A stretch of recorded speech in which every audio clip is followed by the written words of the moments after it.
साल 1948 में अपने गठन के साल से लेकर अब तक इजराइल ने जितनी भी बड़ी लड़ाइयां लड़ी हैं, हमास के खिलाफ उसकी हालिया लड़ाई उन सबसे अलग है।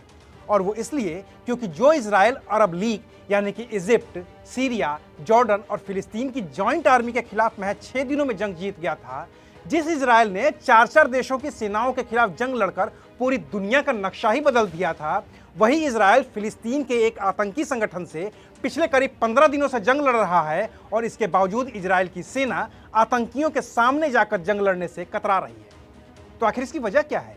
आखिर क्यों इजराइल को हवाई हमले तक ही महदूद होना पड़ रहा है? आखिर ऐसा क्या है हमास के पास क्यों इजरायली डिफेंस फोर्स के जवानों को गाजा पट्टी की जमीन पर आने से रोक रहा है? और आखिर इजरायली सैनिकों को अभी गाजा पट्टी तक पहुंचने में अभी और कितना वक्त लगेगा? आज बात करेंगे इसी मुद्दे पर। नमस्कार, मैं हूं अविनाश और आप देख रहे हैं अनकट। पिछले 2 हफ्तों से चल रही इजराइल और हमास की इस जंग में अब तक 5000 से भी ज्यादा लोग मारे जा चुके हैं। मरने वाले इजराइल के भी हैं और गाजा के भी। यह आंकड़ा इसलिए भी बड़ा है क्योंकि हमास और इजराइल दोनों एक दूसरे पर हवाई हमले ही कर रहे हैं।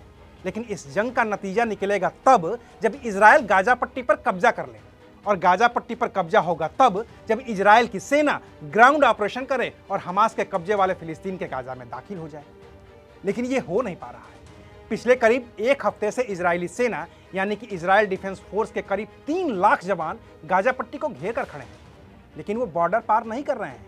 खुद इजराइल के प्रधानमंत्री बेंजामिन नेतन्याहू इजराइल और गाजा पट्टी के बॉर्डर वाले उस इलाके तक जा चुके हैं जहां इजरायली सेना तैनात है। रक्षा मंत्री योव गैलेंट भी अपने सैनिकों को कह चुके हैं कि उन्हें गाजा के अंदर जाने का मौका मिलेगा, लेकिन कब, इसका जवाब अभी किसी के पास नहीं है। और इसकी वजह है गाजा पट्टी में हमास का वो खौफ जो इस बात की ओर बार बार इशारा कर रहा है कि अगर इजरायली सेना गाजा में दाखिल हो भी जाती है तो उसका वहां से निकलना अभी मुश्किल ही नहीं बल्कि नामुमकिन भी हो जाएगा। क्योंकि हमास ने गाजा पट्टी पर कब्जे के बाद सुरंगों का ऐसा जाल बिछा रखा है कि उन रास्तों की समझ सिर्फ और सिर्फ हमास के लड़ाकों को ही है। 2005 में जब इजराइल ने गाजा पट्टी खाली कर दी थी तो 2 साल के अंदर ही साल 2007 में हमास ने फिलिस्तीनियन अथॉरिटी से गाजा पट्टी छीन ली और उस पर अपना कब्जा जमा लिया। इसके बाद से हमास ने गाजा पट्टी में सुरंगें बनानी शुरू की और पिछले करीब 16 साल में हमास ने 500 किलोमीटर लंबी सुरंगों का जाल बिछा दिया है। दुश्मन सुरंग में छिपा हो तो उससे लड़ना कितना मुश्किल होता है, इस बात को अमेरिका से बेहतर कोई नहीं जानता है। चाहे बात वियतनाम के साथ हुई अमेरिकी जंग की हो, या फिर अफगानिस्तान में तालिबान के साथ हुई अमेरिकी सेनाओं के जंग की हो, या फिर इराक की, अमेरिका कमजोर सिर्फ इसलिए पड़ा क्योंकि उनके सैनिकों को ऐसी सुरंगों और उनमें छिपे हुए दुश्मनों से लड़ने में महारत हासिल नहीं थी।